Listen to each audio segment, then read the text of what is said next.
Hello po mga kababayan, si Dante Maravillas. Grabe mga kababayan yung mga umalingasaw na baho sa impeachment trial ni Sara Duterte. Ano niya, Mr. Maravillas, yung mga umalingasaw na mga ebidensya. Ebidensya na po ang nagpapakita na talagang may problema. At hindi lang maliit na problema, napakalaking problema. Kasi ang involved ditong pera, milyon-milyon. Imagine ito po, sabi dito sa balita, BP Duterte approved 112.5 million DepEd confidential fund plans without specific activities. Sabi po ng COA witness na si Womamil, Wamil pala. Mali, si Wamil. Yan ang sabi dyan, 112.5 million DepEd confidential fund plans. Walang specific activities. Sabi ng COA auditor na si Roderick Wamil sa kanyang pagda-testify mga kababayan kahapon. You see, Vice President Sara Duterte approved the Department of Education plans for 3 fixed 37.5 million confidential fund releases noong 2023. Even though daw, yung mga documents did not identify kung anong mga specific confidential activities ang paggagamitan. Kung saan gagastusin mga kababayan, yung pera, walang specific po, alams na. Di ba? Mga kababayan, dapat siya naka-itemize. May specific dapat na pagkakagastahan. The 3 releases totaled 112.5 million pesos in covered February 20 to March 30, April 20 to June 29, 2023, according to the documents na sinumiti mga kababayan ng Department of Education sa COA noong pinamumunuan pa ni Sara Duterte, yung DepEd. Ang kanilang confidential fund niya for each quarter ay 37.5 million, sabi po ni Wamil.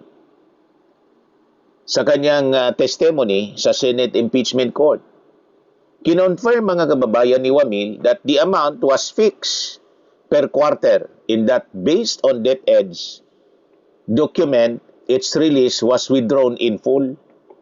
Buo, mga kababayan, yung 37.5 million. Kinokobra. Siguradong nakalagay ito sa, kung hindi duffel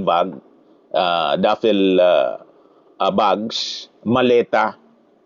Kaya sabi ko sa inyo, yung mga akusasyon nila na mali-maleta, dinideliver kay Martin, saka sa mga senador na gusto nilang siraan, congressmen, pati yung ating Pangulo, pati yung ICC, sila yung may gawain. Sila yung may gawa. Sila nagpauso ng maleta. You see? Kasi saan mo man yun ilalagay kung hindi sa maleta po? O hindi yung mga bags, mga kababayan. So sabi po ni Private Prosecutor Lorna Kapunan sa kanyang presentation ng physical and financial plans for the 3 quarters. It's carry Duterte's signature niya, beneath the notation approved by. So ang ibig sabihin po ng approve by ay inapprove po ng signatory dito sa box na ito, yung contents of the physical and financial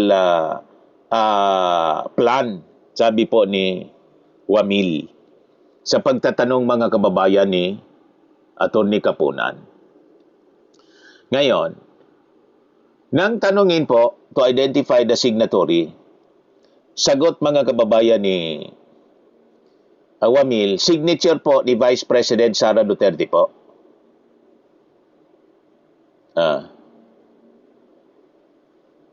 Wamil said, the same approve appeared on all 3 plans niya. At the time, Duterte concurrently served as Vice President saka Education Secretary niya.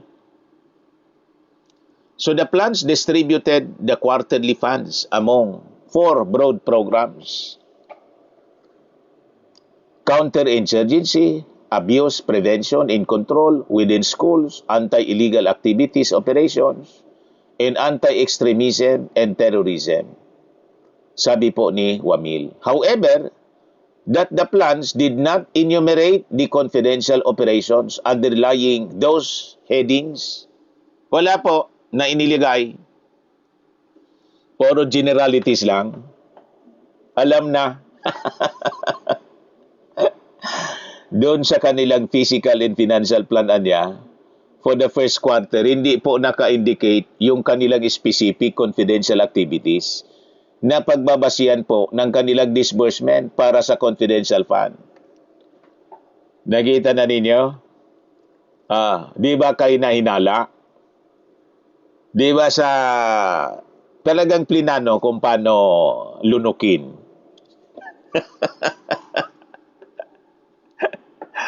Naglagay sila ng napakalalaking mga butas para malunok.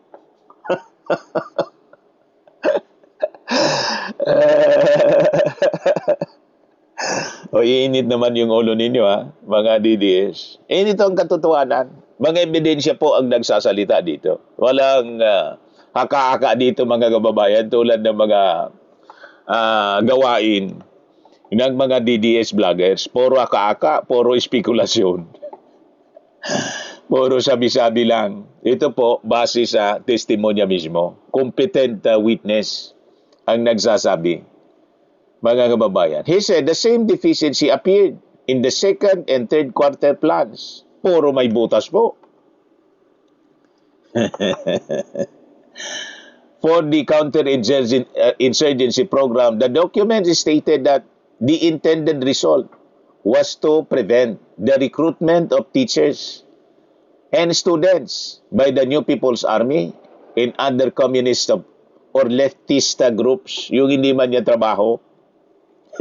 Trabaho ito ng trabaho ito mga kababayan ng tawag dito, ng armed forces, dinuplicate niya para may pagkagastahan.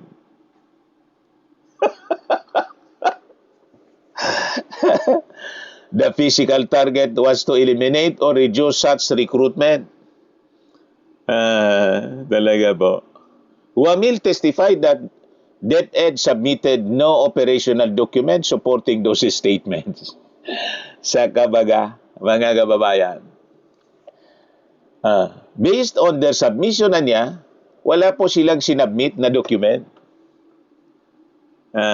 The plans allocated 9.375 million to the counterinsurgency program in the first quarter. Yung trabaho ng armed forces at ng Department of National Defense. 9.3 million in the second and 9.2 million in the third. Million po. For abuse prevention and control within schools, DepEd allocated 10 million pesos. 10.075 million and 10.125 million respectively. The stated target niya included increasing community participation in reporting cases involving learners. Ang nangyari pati nito, based doon sa naging investigasyon ng Congress, nagpagawa ng mga patipon-tipon. Pagkatapos, in-invite yung armed forces, then nagastos yung armed forces. Pero hininga ng tawag dito ng accomplishment yung armed forces, tapos sila yung nagsubmit sa DepEd, duplication, tapos pinunduan para ma-justify mga kababayan na may ginamitan ng pondo, pero ang aktual na nagpondo yung armed forces. Yan ang lumabas po sa mga investigasyon ng Congress. Ito ngayon, yun ang lalabas sa mga susunod dito na sa impeachment trial. Wamil said the DepEd provided no list of communities whose participation had supposedly increased. Puro ghost po. Kung yung sa flood control po, ang daming ghost. Dito din po, puro ghost yung mga projects. Pati mga communities, walang lista. Pati yung mga beneficiaries. Wala po silang sinabmit na listahan. The plans also allocated a combined 27.24 million over 3 quarters to anti-illegal activities operations. Wamil said DepEd submitted no list identifying the illegal activities.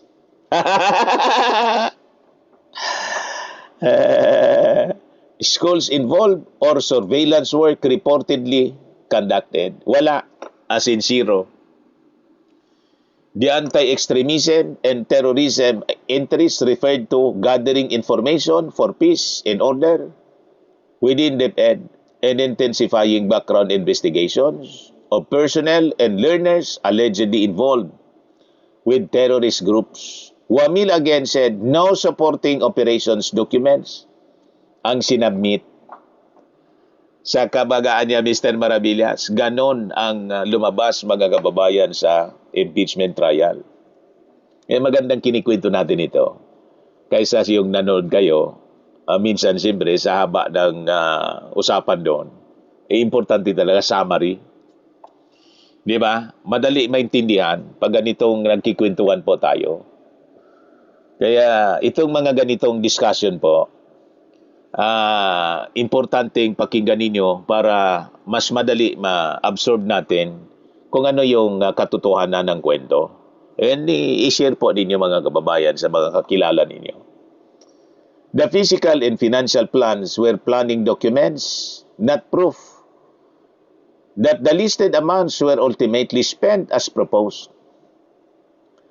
Wamil's testimony was limited to what DepEd submitted for audit and whether the plans identified the particular operations against which the targets in proposed disbursement could be evaluated.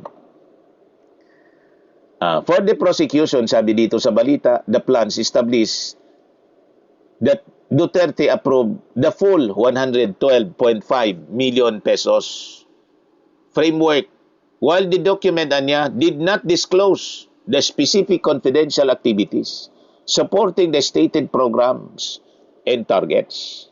Malinaw po naman sa presentation. Asked what evidence DepEd submitted to establish its asserted anti-illegal and anti-terrorism activities, Wamil's answer remained the same. Wala po silang sinabmit.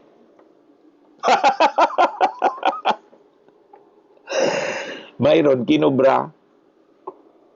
Walang trabaho na ginawa. Walang activities. Pero, naglaho na parang bula yung pera ng bayan. Magkano? Dito mga kababayan sa una, 112.5 million pesos. Sabi ko sa inyo, kung yung guro from Catanduanes, principal po, na nakapag nakaw ng 5,000 pesos na simento, worth ng cement, nakulong 11 years. Anong rason? Na si Sara Duterte hindi natin papanagutin sa ganitong ori, milyon-milyon, na ginastos na pera ng bayan na hindi napunta sa tama, kundi sa mabuting kamay. O masamang kamay pala. Ayan ang tanong natin mga kababayan. Sa mga naghanap ng malinis and spacious fitness gym, pumunta lang po kayo sa aming Colossal Fitness Gym. We also offer Grab Car Rental with our brand new 2023 model ng Toyota Innova. We also accept booking for those who are planning to travel via PAL, Cebu Pacific, and other airline companies, local and international, and bills payment for Meralco Bills, PLDT, Aleco Bills, etc. Ang Colossal Fitness Gym is located at 3rd floor Security Bank Building, Landco Business Park, Legazpi City, Albay. For inquiries, look for Chilon Maravillas. Contact number 0966-802-0949. Sa amin, Pati mga foreigners po, tingnan ninyo, mga British tourist sila. Ang lalaki ng katawan na, mga kababayan, nag-gym sa amin. Ito naman po, Indian national. Ito mga mga European sila.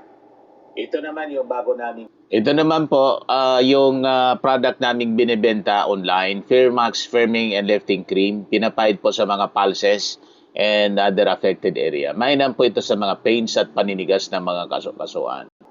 Ito po, Automax Radiant Serum. Sa mukha naman yung application. Anti-aging po siya. You will look 10 years younger than your age. Ito naman po yung bagong product naming binibenta online. I am Worldwide Amazing Pure Organic Barley Powdered Drink Mix from Australia.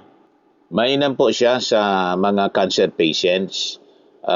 Then, may isa pang product kami, yung I Am Amazing Choco Barley. Very healthy po siya. For your inquiries and orders, dumiretso na lang kayo sa aking architect, anak na architect entrepreneur, Riz Maravillas. Sa mga mahilig naman po sa mga imported bags and wallets, dumiretso na lang kayo kay Ma'am Eileen Rosales, Eileen Closet, nakabase siya po sa Amerika. Yan po yung kanyang live selling every Sunday. 7 o'clock in the evening, Philippine time. Pwede kayong mag-order sa kanya direkta.